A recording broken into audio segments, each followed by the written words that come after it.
जय श्री राम। मनुष्य नरक कैसे भोगता है उसके बारे में आज चर्चा करेंगे। किस कर्मों के द्वारा वह नरक को चले जाता है। वैसे तो शास्त्र में आया कि मनुष्य कर्मों के अनुसार अपने जो पुण्य और पापों को भोगता है। वैसे तो लिखा गया भी मनुष्य द्विवी होता है पुण्य कर्म करने से और द्विवी होकर के पाप कर्म करता है और पाप के प्रभाव से नरक की ओर चला जाता है। स्वर्ग भोगना और नरक भोगना ये कहते हैं पूर्व जन्म के कर्मों के द्वारा निर्धारित होते हैं। अब स्वर्ग कैसे भोगता है और नरक कैसे भोगता है वह समझो। एक ऐसे घर के अंदर जन्म हो गया जिस घर के अंदर खाने पीने को कुछ नहीं है, बड़े बड़े रोग जैसे जन्म के साथ ही होकर के आए हैं। जिसे जन्म से कोई चल नहीं सकता, जन्म से किसी की आंखें नहीं है, जन्म से किसी के कान नहीं है, सुनाई नहीं देता, जन्म से कोई बोल नहीं सकता। तो ये क्या है, पूर्व जन्म के कोई ऐसा कार्य हो गया अभी जिसका जो फल है वो इस जन्म में भोग रहे हैं। अब जो स्वर्ग भोगने का अर्थार्थ क्या बताया। स्वर्ग भोगने का अर्थार्थ ये है भी इस जन्म के अंदर आकर के लोकाचार की बात करें तो भी सब कुछ है। परिवार की जगह परिवार है, घर की जगह घर है, पैसों की जगह पैसे हैं और शरीर भी स्वस्थ है। तो मनुष्य क्या है, अपने लोकाचार की बात करें तो ये स्वर्ग ही भोग रहा है। अब आगे क्या भोगेगा वो, अब जब जीवित जी के अंदर जो कर्म कर रहे हैं, जैसे अब इस जीवन के अंदर जो जो अपने काम कर रहे हैं वो आगे को अपने को भोग करना पड़ेगा। अच्छे कर्म कर रहे हैं तो अच्छा भोग करेंगे, अगर बुरे कर्म कर रहे हैं तो हमें बुरा ही भोगना पड़ेगा। भगवान जो वैसे तो शास्त्र में आया भी श्रवण और श्रोणिया दो नाम के जो बताए गए ब्रह्मा के पुत्र है, ये मनुष्य के किए वे सभी काम हैं जो देखते हैं उनको दूर से सुनने का और दूर से देखने का ज्ञान है। वह पृथ्वी भू और पाताल में जैसे आकाश में भ्रमण करने वाले हैं। अब वह मनुष्य के सभी शुभ व अशुभ कर्म है जो चित्रगुप्त को बताते हैं और चित्रगुप्त है जो वो धर्मराज को ये सारा बताते हैं भी इसने क्या क्या कर्म किए। फिर धर्मराज जी भी अपना भयंकर रूप दिखलाते हैं। जब भयंकर रूप दिखलाते हैं तो उनके लंबी नाक, बड़ी बड़ी दाढ़ी और भयंकर मुख है जो जिसका वर्णन है श्री गरुड़ पुराण जी के अंदर आता है। तो कहते हैं भी वह चोर की भांति नीचे को बैठ जाता है और धर्मराज जी की आज्ञा को सुनता है। अब जैसे समझो भी अपने को जब इस जीवन के अंदर आगे को भोग करना पड़ेगा, जो इस जीवन से अपने जब यहाँ से चले जाएंगे तो नरक को सहना पड़ेगा। वहां पे किसी का कोई रक्षक नहीं है, कोई पाप को मिटाने वाला नहीं, ना कोई पुत्र मिटा सकता है, ना कोई घर वाले मिटा सकते हैं, ना कोई मित्र मिटा सकता है। अब समझो भी मनुष्य ये जो कर्म करता है तो वह किस लिए करता है। लक्ष्मी जी इकट्ठी करने के लिए तो करता ही नहीं। क्यों, अगर लक्ष्मी इकट्ठी करने के लिए अपने कर्म करते तो लक्ष्मी जी जितनी इकट्ठी करते सारी उम्र के अंदर वह साथ जाती। अब लक्ष्मी जी इकट्ठी तो करने का अगर मतलब होता तो अपने करोड़, 2 करोड़, 10 करोड़, 50, 100 करोड़ साथ जाते। वो तो प्राण निकलेंगे तब कहते हैं भी घर वालों की ये स्थिति आ जाती है भी क्षण मात्र में स्नेह की निवृत्ति हो जाती है, एक क्षण में। तो पैसे है जो जेब में अगर 20 रुपए भी पड़े हैं तो वह कोई अर्थ नहीं आएंगे, उसके कोई काम नहीं आएंगे, ना वह साथ जाएंगे। और भाई बंधु जो मित्र है जिसके पीछे अपने पूरी जीवन है, जो ऐसे भ्रम में गुजार देते हैं भी ये हमारे हैं, कोई किसी का नहीं है, सभी स्वार्थ के और स्वार्थ के हैं। और के समझने वाली बात है ये भी, जब मनुष्य के प्राण निकलते हैं तब कहते हैं भी डेड बॉडी को हाथ लगाकर भी स्नान करते हैं। तो ये शरीर है जो ये नाशवान है। वैसे तो नाशवान जो जो चीजें दिख रही है ना अपने को वो सभी नाशवान है। जैसे कोई मकान बना लिया तो उसकी मियाद है, कोई वाहन ले आए तो वह एक ना एक दिन क्या है, उसकी म्याद है वो आगे खत्म हो जाएगा। शरीर है ये भी नाशवान है, इसकी भी म्याद है, ये भी स्थिर नहीं है। जैसे पहले अपने बचपन, फिर जवानी, फिर बुढ़ापा। अब बचपन था तो अब उम्र कैसे व्यर्थ होती है, खर्च होती है, इसके बारे में भी शास्त्रों में वर्णन आया। कहते हैं भी मनुष्य अगर उसकी उम्र 100 साल की है, आजकल तो वैसे 100 साल तक कोई पहुंचता नहीं, लेकिन वर्णन की बात है कि मनुष्य की अगर आयु 100 वर्ष की है तो 50 वर्ष तो उसने सोने में व्यतीत कर दिए। अब रात होती है तो अपने सो जाते हैं, तो सो जाते हैं तो वह व्यर्थ अपना वह समय है जो गुजर गया। अब आया कुछ है जो उम्र अपनी बचपन में चली गई। अब बचपन था तो उस समय अपने को कोई जानकारी नहीं थी, ये जो जीवन है ये किस लिए है। कुछ रोग में चली गई, कुछ दुख में चली गई, कुछ आलस्य में चली गई, तो फिर बची कितनी। मनुष्य सुमरण के द्वारा ही जो भगवान के नाम है, उनका गुरु नाम का जो सुमरण है, उनके नाम के सुमरण के द्वारा ही मनुष्य मोक्ष को जा सकता है, और कोई विधि नहीं है। दान का मातम्य भी आया भी, ये तो राह खर्च है। जैसे किसने यहाँ पे जलपात्र का दान किया तो उसको आगे चल करके जब कठिन मार्ग आएंगे तो वहां पे जल मिलेगा पीने को। किसी ने जूते का दान किया तो वह आगे चल करके घोड़ी पे चढ़ करके जाएगा, ऐसे शास्त्र में वर्णन है। और धर्मराज के नगर के अंदर 4 मार्ग है, वह कहते हैं पूर्व, पश्चिम, उत्तर, दक्षिण। 3 मार्ग तो अति सुलभ है। सुलभ का मतलब सौखे मार्ग, जिसमें से मनुष्य जाता है तो उसको किसी प्रकार की परेशानी नहीं होती। और कहते एक जो मार्ग है वह दक्षिण मार्ग है, उसमें से होकर के मनुष्य जाता है तो वह कठिनाइयों का सहन करता है। बीच में कई ग्राम पड़ते हैं, उन 16 ग्रामों को पास जैसे पार करता है तो फिर आगे चल करके कहते हैं धर्मराज का जो नगर आता है। और धर्मराज के नगर के अंदर एक दिव्य सभा है। जो दक्षिण मार्ग से गए हैं वह पापी लोग उस सभा को कभी देख नहीं पाते हैं। और कहते हैं जो तीनों मार्गों में से होकर के जाते हैं, अब तीनों मार्गों में से अगर जाना है तो उन तीनों मार्गों के कुछ नियम है। नियम क्या है भी, जैसे पूर्व, पश्चिम और उत्तर जो मार्ग है उसमें से कहते हैं धर्मात्मा लोग, जो धार्मिक कर्म करने वाले हैं, जो गायत्री के मंत्र का जप करने वाले हैं, जो गौशाला में मरने वाले। अब गौशाला में मरने वाले, काशी जी में मरने वाले, इसका कुछ जैसे विधान बताया गया है। अब ऐसे थोड़ी ना भी प्राण निकल रहे हैं तो चलो उठाओ गौशाला में छोड़ देते हैं। इसका अर्थ है भी गौशाला में गौओं की सेवा करते समय प्राण निकल गए। कोई तीर्थ में गए हुए के प्राण निकल गए तो अपने मन के अंदर भावना वैसी थी भी अपने तीर्थ के लिए जा रहे हैं। वैसे तो आजकल तो बड़ा समय है जो खराब हो गया, बड़ा परिवर्तन आ गया। आजकल तो घूमने के लिए ज्यादा जाते हैं, मन के अंदर जो भावना है वो घूमने की है केवल।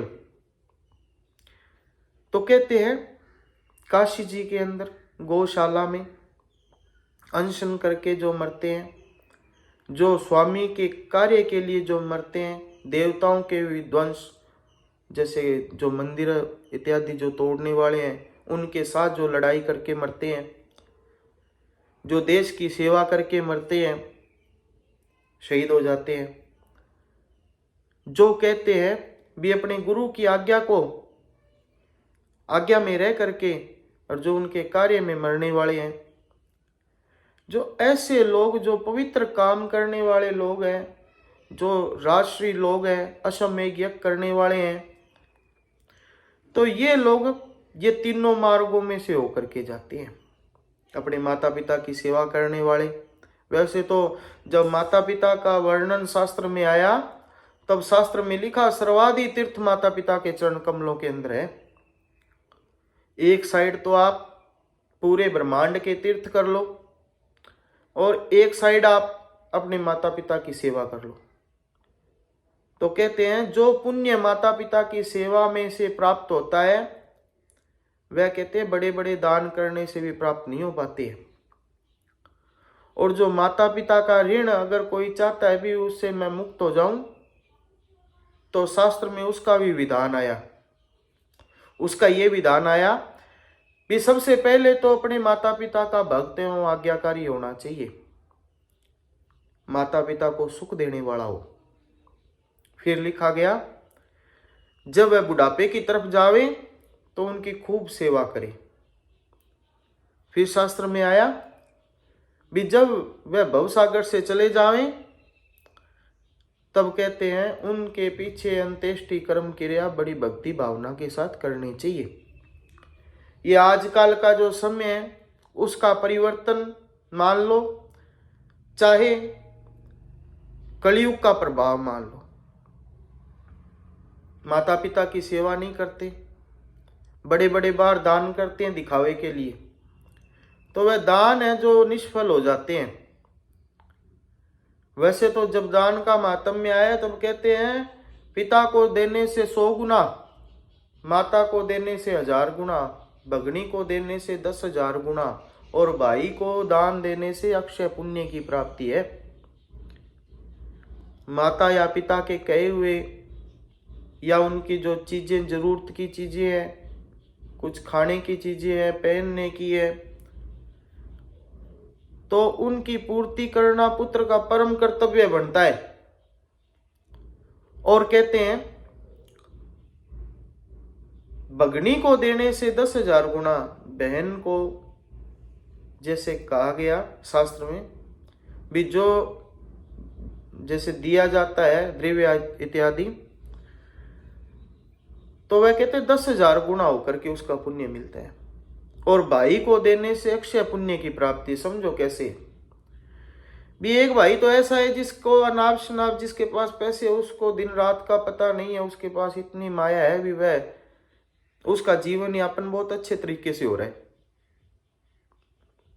एक ऐसा भाई है जिसके पास में खाने के लिए कुछ नहीं है, तो जो भाई के पास में लक्ष्मी है उसका परम कर्तव्य बनता है भी वो अपने भाई को इतना तो सारा लगाए कि उसको खाने के लिए मिलता रहे।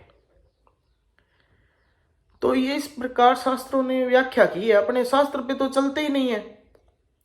शास्त्र की बात पे अगर मनुष्य चले तो उसको कहते हैं ये जो जन्म का जो चक्र में फंसे हुए हैं ना, जन्म और मृत्यु के चक्र में, इससे मुक्त हो जाए। लेकिन जानते सभी हैं। अब जानने का मतलब क्या है? सभी जानते हैं भी चुगली करना, चोरी करना, निंदा करना, झगड़ा करना, ये सभी पाप कर्म है। कोई मानता है?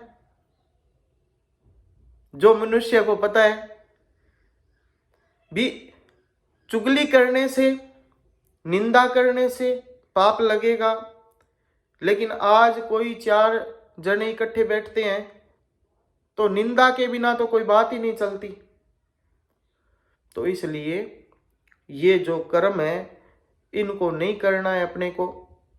और जीवन के अंदर बातें सभी शास्त्र की कही हुई अपने इस पे विचार करते हैं और अपने जीवन पे इसको लेकर के चलते हैं, तो वह मनुष्य परम पद को प्राप्त हो जाता है, जन्म और मृत्यु के चक्कर से छूट जाता है।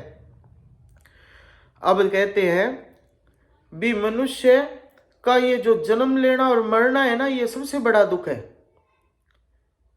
मनुष्य जब माता के गर्भ के अंदर आता है तब कहते हैं बड़े दुख को भोगता है। जैसे पिंजरे में कोई पक्षी फंस जाए, उड़ ना सके, बाहर ना निकल सके, तो वह कितना दुखी रहता है।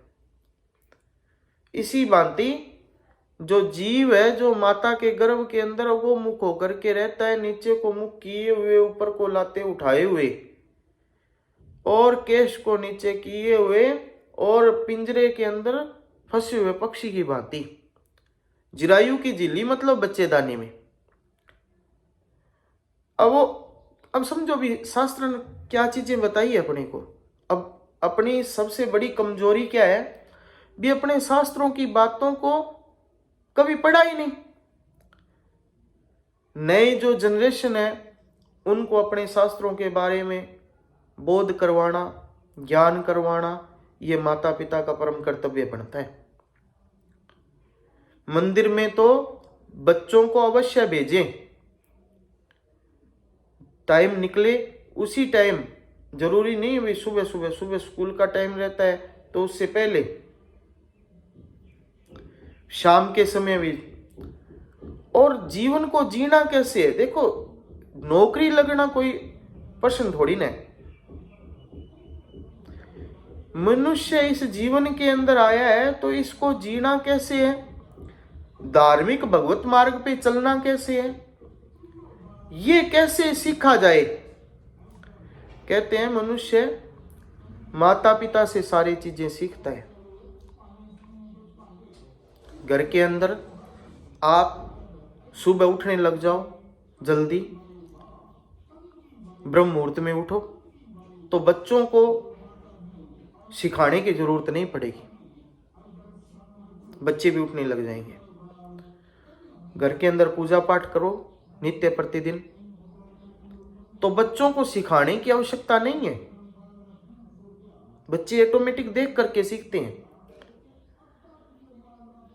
उसके बाद में घर में जब अपने लड़ाई करते हैं, मदिरापान करते हैं, झगड़ा करते हैं, तो कहते हैं बच्चे भी उसी जो देखते हैं वो ही सीखते हैं। फिर अपने कहते हैं बच्चे अपने बस में नहीं है।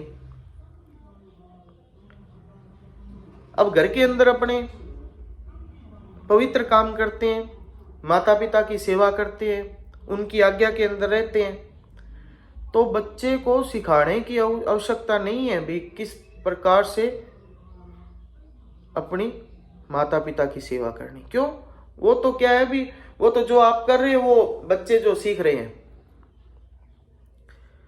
तो इसलिए मेरा माता पिता से परम निवेदन है कि आप घर के अंदर जैसा माहौल बनाएंगे वैसा बच्चे सीखेंगे।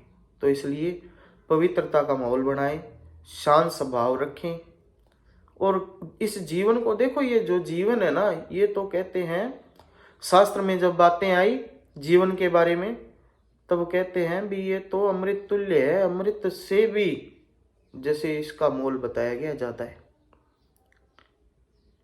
तो इस जीवन को जो मनुष्य अच्छे कामों में लगाता है, भगवान की भक्ति के अंदर लगाता है, भगवान के पवित्र नामों का स्मरण करता है, अच्छे कार्य करता है, तो वह क्या है भी परम पद को प्राप्त हो जाता है। अब जन्म लेना और मरने की जब बातें अपने कर रहे थे तो कहते हैं भी जब वो जन्म प्रस्तुति की वायु से फेंका हुआ प्राणी, जब वो बच्चा है बाहर आता है माता के गर्भ से, तब कहते हैं श्वास लेना भूल जाता है और उसकी जो स्मृति है वो नष्ट हो जाती। क्यों, 7वें महीने में से लग करके, और वो जब तक जन्म को पाता है तब तक उसकी स्मृति वो जागृत रहती है। अब वो स्मृति जागृत रहती है तो पिछले जो जन्म के अंदर जो जो उसने कार्य किए उसका उसको अनुभव रहता है। अब वो माता के गर्भ के अंदर जैसे पड़ा हुआ बड़ी स्तुति करता है, वैसे तो शास्त्र ने कहा रोग में, शमशान में और पुराण को सुनते समय और गर्भ के अंदर अगर ऐसी मति स्थिर रहे तो इस संसार बंधन से हर कोई छूट जाए। गर्भ के अंदर जैसे भगवान की स्तुति करता है, जैसे भगवान के साथ वादे करता है, अगर ऐसी मति स्थिर रहे तो फिर तो क्या कहना है। रोग में, रोग कोई बड़ा हो जाए, डॉक्टर कह दे भी तू बचेगा नहीं, तो उसको कोई चीज अच्छी नहीं लगेगी, ना पैसे अच्छे लगेंगे, ना घर अच्छा लगेगा, ना परिवार अच्छा लगेगा। तो फिर तो भगवान ही केवल याद आएंगे और बारंबार भगवान की तरफ भी प्रार्थना करता है भी ये परमात्मा मुझे इस दुख के सागर से दूर करो। पुराण को सुनते समय कोई अच्छी कथा हो रही है तो उसको सुनते समय अगर ऐसी मति स्थिर रहे, अब अपनी मति कैसी हो जाती है, कोई कथा सुन रहे हैं, अगर वैसी मति हमेशा के लिए रह जाए तो कहते हैं भी कल्याण हो जाए अपना। तो इसलिए जब कहते हैं भी पूरे जीवन वो जीता है, भगवान ने 4 चीजें अपने हाथ में रखी है, जन्म मरण यश अपयश अर्यात। जन्म कब होना है, कौन से घर के अंदर होना है, कौन सी कोख में से होना है, वो भगवान के हाथ में है। कहते हैं सबसे जो दुर्लभ योनि है ना, ये मनुष्य की योनि है। इन्हीं सभी योनियों में कहते हैं सैकड़ों सैकड़ों सालों की योनियां पड़ी है। अब इन योनियों में से घूम करके जो मनुष्य की योनि में आता, देखो कि हजारों साल लग गए अपने को, क्या पता कौन सा पुण्य लगा अपने, तो अपने मनुष्य के देह के अंदर आए हैं। और ये जो अंदर घट के अंदर जो बैठा है ना, असल में खेड इसका है। अपने तो ऐसे शरीर का खेड ऐसे समझ ही लेते हैं भी मैं किया है। ये तो कहते हैं निराकार है आत्मा। आत्मा अजर अमर है, ये न पैदा होती है, न मरती है, न इसका नाश होता है। कहते हैं भी मनुष्य अगर अपना कल्याण चाहता है तो भगवान का उत्तम जो सहारा लेना पड़ेगा। जो भगवान का सहारा लेता है वह भय चिंता और शोक से सर्वदा मुक्त हो जाता है। और ये जो शरीर है ना, ये तो 5 तत्वों का पुतला बना हुआ है। जैसे अपने सत्संग में कई बार सत्संग सुनते हैं तो उस वाणी में आता है भी 5 तत्व का बना पुतला। तो ये जो तत्व क्या है, अग्नि पृथ्वी जल वायु आकाश, ये 5 तत्व है। और जैसे अपने को भूख लगती है तो वो क्या है, अग्नि का तत्व अपने अंदर है, इसलिए अपने को भूख लगती है। जठर अग्नि अपने शरीर के अंदर है, पेट के अंदर बताई गई जठर अग्नि है। तो जब अपने भोजन करते हैं तो जठर अग्नि अपना काम करना शुरू करती है, तो अपने को आलस्य आ जाता है। तो ये क्या है, अग्नि का जो तत्व है वह अपने अंदर है। मूत्र बनता है, लार बनता है, खून बनता है, ये क्या है, जल का तत्व अपने अंदर है। इसी भांति 5 तत्व है जो अपने शरीर के अंदर है। अपने कोई चीज सोचते हैं, एक आंख बंद करते हैं, बंद करते ही हजारों किलोमीटर दूर पहुंच जाते हैं।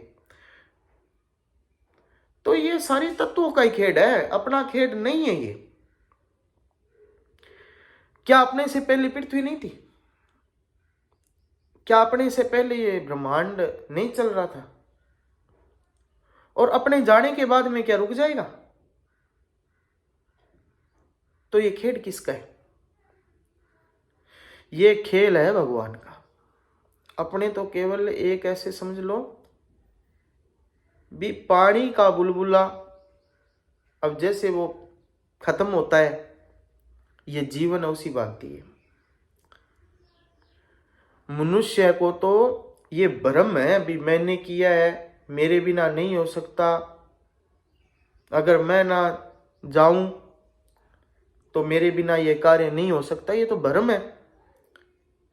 और मनुष्य को ये भी भ्रम है भी ये बच्चे मेरे हैं, ये परिवार मेरा है, ये मित्र मेरा है। कोई नहीं है। मनुष्य ये केवल भ्रम में ही जीता है। तब कहते हैं वो जब यमदूतों के साथ में जाता है ना, तब कहते हैं वो बारंबार कई बार बैठ करके वहां पे विलाप को सुनता है और जैसे उनको याद भी करता है, याद करता है, हाय भाई, हाय पुत्र, हाय मित्र। स्त्री को भी याद करता है। तब यमदूत कहते हैं कि तू शीघ्र चल, तुमने यमलोक को जाना है, कुटुंब पाकादि नरकों का सहन करना है, तो इसमें देरी मत कर। ये तो सुख भोगने वाले थे, नरकों का भोग तो तुझे अकेला ही करना पड़ेगा, इसमें कोई संशय नहीं है। तो इसलिए जो भी अपने कर्म कर रहे हैं जीवन के अंदर, इन नरकों का भोग या स्वर्ग का भोग अपने को अकेला ही करना पड़ेगा, कोई करवाने वाला नहीं आएगा। जब अपने करना ही अकेले को है भोग, तो फिर कर्म तो ऐसे करे भी नरक को तो ना जाना पड़े। मनुष्य क्यों ऐसे सारी उम्र लगा देता है गलत कामों में, और उसका जो परिणाम है उसको भोगना पड़ता है। जब अंत समय आता है तब कहते हैं रूपहीन हो जाता है। अब देखो शास्त्र की कितनी बड़ी रचना है भगवान की। शास्त्र में क्या आया भी, जब मनुष्य बुढ़ापे को जाता है तो रूपहीन हो जाता है। रूपहीन होने का मतलब है जैसे बुढ़ापे के अंदर रूपहीन हो गया, और अंत समय के अंदर परिवार के बीच में मर जाता है तो अकेले को भोग करना पड़ता है। इसलिए मनुष्य को पवित्र काम करने चाहिए। जय श्री राम।